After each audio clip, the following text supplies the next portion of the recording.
ठीक है, अब ये वाला जो पार्ट होगा ना हमारा, वो पूरा का पूरा इन्वॉल्व कर रहा होगा रिस्पायरेशन को। ठीक है, इसमें हम लोग रिस्पायरेशन को बहुत ज्यादा डिटेल में पढ़ेंगे। जैसे कि मैंने लास्ट वीडियो में आपको बताया था कि रिस्पायरेशन या तो ऑक्सीजन की प्रेजेंस में भी हो सकता है और ऑक्सीजन की एब्सेंस में भी हो सकता है।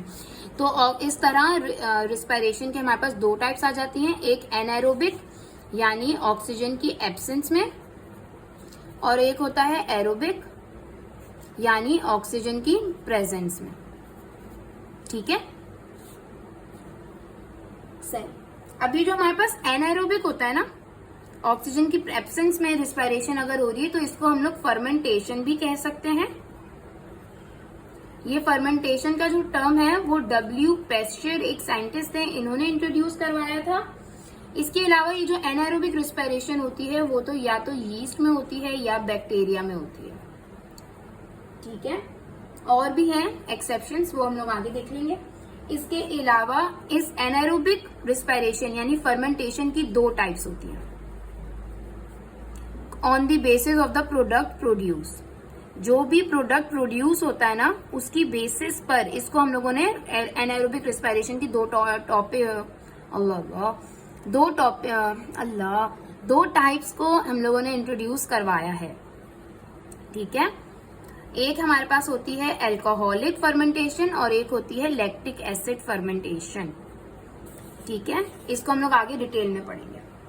अच्छा, हम लोग रिस्पायरेशन कर ही क्यों रहे थे? हम लोग रिस्पायरेशन का जो हमारा मेन टारगेट था वो था एटीपी को यानी एनर्जी को प्रोड्यूस करना। किस तरीके से प्रोड्यूस करना? ग्लूकोज के ब्रेकडाउन से। ठीक है, ग्लूकोज के ब्रेकडाउन से। हमें ग्लूकोज के बारे में इतना तो पता होगा कि ये एक 6 कार्बन कंपाउंड है। ठीक है, कितने कार्बन होते हैं इसमें? 6 कार्बन होते हैं।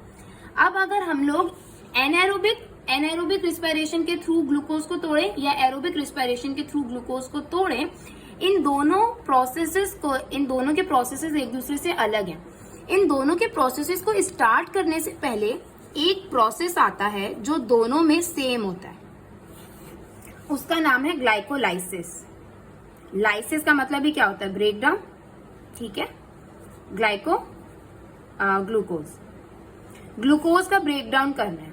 ये वाला स्टेप जो होता है ना, ये वाला जो प्रोसेस होता है वो एरोबिक में भी होता है और वो एनाएरोबिक में भी होता है। ठीक है, तो ये जो ग्लाइकोलाइसिस है ना, वो एक एनाएरोबिक ब्रेकडाउन होता है of glucose into 2 molecules of pyruvate. Pyruvate एक नया केमिकल आ गया। पायरुवेट के बारे में जो चीज आपको पता होनी चाहिए वो ये पता होनी चाहिए कि ये 3 कार्बन कंपाउंड है। ठीक है, और ग्लूकोज में कितने थे? ग्लूकोज में 6 कार्बन कंपाउंड्स थे। ये 6 जो है वो 2 मॉलिक्यूल्स बनाएंगे 3 कार्बन के, जिसमें हम लोग कहेंगे कि इसका नाम है पायरुवेट। ठीक है, इसका मतलब है कि एक ग्लूकोज जो है वो 2 पायरुवेट प्रोड्यूस करेगा इन ग्लाइकोलाइसिस। क्लियर हुई यहाँ पर बात? ठीक है, ये जो ग्लाइकोलाइसिस है ना, ये एक पूरे सीरीज है, स्टेप्स की सीरीज है ये, और हर स्टेप में एक स्पेसिफिक एंजाइम जो है वो इन्वॉल्व हो रहा होता है। एक स्पेसिफिक एंजाइम जो है वो क्या हो रहा होता है? इन्वॉल्व हो रहा होता है। इसके अलावा इसको एंजाइम्स के साथ NAD और ATP की भी रिक्वायरमेंट होती है। ठीक है, एंजाइम्स चाहिए होते हैं, NAD चाहिए होता है और ATP चाहिए होता है। ठीक है, और ये जो एंजाइम्स होते हैं ना हमारे पास, इसके जो ग्लाइकोलाइसिस में इन्वॉल्व होते हैं, ये पाए जाते हैं साइटोसोल में। सेल्स के साइटोसोल में ही ये प्रेजेंट होते हैं। ठीक है, अब हम लोग जरा ग्लाइकोलाइसिस को थोड़ा सा और डिटेल में पढ़ लेते हैं। तो ये जो ग्लाइकोलाइसिस हमारा होता है ना, ये ग्लाइकोलाइसिस के सारे स्टेप्स को हम लोगों ने 2 फेजेस में तोड़ के रखे। ग्लाइकोलाइसिस के पास 2 फेजेस होते हैं। ठीक है, एक होता है इसका प्रिपेरेटरी फेज, जिसमें ये प्रिपेयर हो रहा है। ठीक है, और दूसरा होता है इसका ऑक्सीडेटिव फेज। अब देखो, प्रिपरेशन जब हो रही होती है ना, तैयारी, तो उसमें एनर्जी लगती है। यहाँ पर भी 2 ATP के मॉलिक्यूल्स जो है ना वो यूज होंगे, 2 ATP के मॉलिक्यूल्स यूज होंगे, क्योंकि प्रिपरेशन हो रही है। और ऑक्सीडेटिव के बारे में मैंने क्या बताया था कि ये ऐसा प्रोसेस है जिसमें एटीपी जो है वो प्रोड्यूस होती है, एनर्जी जो है वो प्रोड्यूस होती है। तो यहाँ पर 4 एटीपी जो है वो प्रोड्यूस होंगे। इसके साथ ही साथ ये लोग 2 NADH2 भी प्रोड्यूस करेंगे और लास्ट में हमारा रिजल्ट क्या होना चाहिए, 2 पायरुवेट के मॉलिक्यूल्स। ठीक है, ये चीज तो आपको यहाँ पर क्लियर होनी चाहिए। प्रिपरेटरी फेज में 2 ATP मॉलिक्यूल्स जो है वो यूज होते हैं और ऑक्सीडेटिव फेज में 4 ATP प्रोड्यूस होते हैं, 2 NADH2 प्रोड्यूस होते हैं और 2 पायरुवेट मॉलिक्यूल्स प्रोड्यूस होते हैं। अब क्योंकि मैंने बताया था ग्लाइकोलाइसिस जो है वो एक पूरी सीरीज है ना, तो कौन से स्टेप से कौन से स्टेप तक वो फेज प्रिपरेटरी कहलाता है और कौन से स्टेप से कौन से स्टेप तक वो फेज ऑक्सीडेटिव कहलाता है, तो ये भी देख लेते हैं। भाई कहानी शुरू होगी ग्लूकोज से ही। ग्लूकोज से जैसे ही फॉस्फोराइलेटेड ट्रायोज यानी 3, ठीक है, फॉस्फोराइलेटेड ट्रायोज एक प्रोडक्ट है, बीच में एक इंटरमीडिएट, ठीक है, जैसे ये बनेगा ना वहां पर प्रिपरेटरी फेज खत्म हो जाएगा और इसके बाद वाले जितने भी स्टेप होंगे ना till the formation of pyruvate, वो सारे के सारे ऑक्सीडेटिव फेज में जो है वो इंक्लूड किए जाएंगे। ये बेसिक चीजें हैं जो आपको पता होनी चाहिए। ठीक है, पूरे स्टेप्स के बारे में भी मैं बता दूंगी अभी आगे, लेकिन ये वाली जो बेसिक चीज है ना ये आपको पूरी की पूरी पता होनी चाहिए। एक और इम्पोर्टेंट चीज है यहाँ पर जो आपको पता होनी चाहिए, वो है इसका नेट गेन। हर प्रोसेस में हम लोग नेट गेन के बारे में बात करेंगे। नेट गेन क्या होता है, उसमें हम लोग ये देखते हैं कि हमने कितनी चीजें यूज की और कितनी चीजें प्रोड्यूस हुई, उन दोनों को एक दूसरे से माइनस करके हम लोग रिजल्ट जो है वो बनाते हैं। तो यहाँ पर हम लोगों ने 2 ATP यूज की और 4 ATP बने, तो 4 को जब 2 से माइनस करेंगे तो 2 ATPs का हमारे पास नेट गेन हुआ है। फायदा मतलब 2 ATPs का हुआ है। ठीक है, क्योंकि ये हमारी इन्वेस्टमेंट थी, ठीक है, और ये हमारे पास जो है वो हमारी इनकम आई है। ठीक है, इस इनकम में से इन्वेस्टमेंट को जब माइनस करेंगे तो ये हमारे पास प्रॉफिट आ जाएगा। क्लियर हुई बात? ठीक है, यहाँ पर ये बात मैंने आप लोगों को क्लियर कर दी।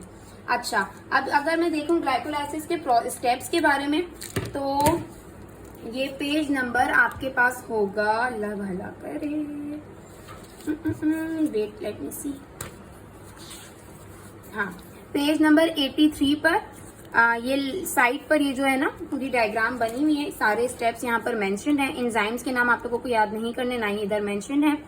ठीक है, जो जो लिखे हुए हैं ना सिर्फ वो देख लीजिएगा, लैक्टेट डिहाइड्रोजिनेज जैसे कि लिखा हुआ है। अब देखें कहाँ तक, यहाँ तक ये प्रिपरेटरी फेज है और इसके बाद वाला सारा जो है वो ऑक्सीडेटिव फेज है। ठीक है, क्या हो रहा है, और यहाँ पर देखें और प्रिपरेटरी फेज में हम लोगों ने 2 ATPs जो है वो यूज किए हैं, एक ATP फर्स्ट स्टेप पे, सेकंड ATP थर्ड स्टेप पर। ठीक है, और ऑक्सीडेटिव में दो ATPs जो हैं वो सेकंड स्टेप में प्रोड्यूस हुए हैं और लास्ट स्टेप में 2 ATPs प्रोड्यूस हुए हैं, तो ये 2 हो गए।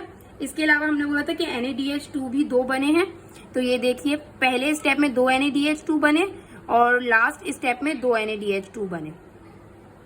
हाँ, नहीं सॉरी, पहले स्टेप में ही सिर्फ 2 NADH2 बने, ये जो ये वाला लास्ट स्टेप है ना इसमें तो ये NADH2 यूटिलाइज हो रहे हैं, ये वाला हमने नहीं पढ़ना।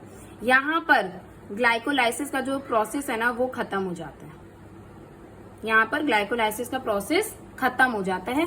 ये आप लोगों को याद करने होंगे स्टेप्स। इसमें क्या हो रहा है, एक बार अगर आप इसको थोड़ा सा ये वाली डिटेल भी पढ़ लेंगे ना आप, नेक्स्ट पेज पर ही लिखी हुई, तो आपको और भी चीज समझ आ जाएगी कि इतना डिटेल में आपको याद नहीं करना है। आपको सिर्फ ये पता होना चाहिए कि पहले स्टेप में क्या हो रहा है, ग्लूकोज 6 फॉस्फेट में कन्वर्ट हो रहा है, यानी 6 फॉस्फेट, एक फॉस्फेट ऐड हुआ है, तो फॉस्फेट की एडिशन को हम क्या कहते थे, phosphorylation. Glucose 6 phosphate fructose 6 phosphate में कन्वर्ट हो रहा है। ग्लूकोज और फ्रक्टोज एक दूसरे के आइसोमर्स हैं, ये आपने केमिस्ट्री में पढ़ा होगा, तो यहाँ पर आइसोमाइराइजेशन हो रही है। फ्रक्टोज 6 फॉस्फेट जो है वो फ्रक्टोज 1,6 डाइफॉस्फेट में कन्वर्ट हो रहा है, यानी यहाँ पर एक और फॉस्फेट ऐड हुआ है, तो ये भी फॉस्फोराइलेशन है।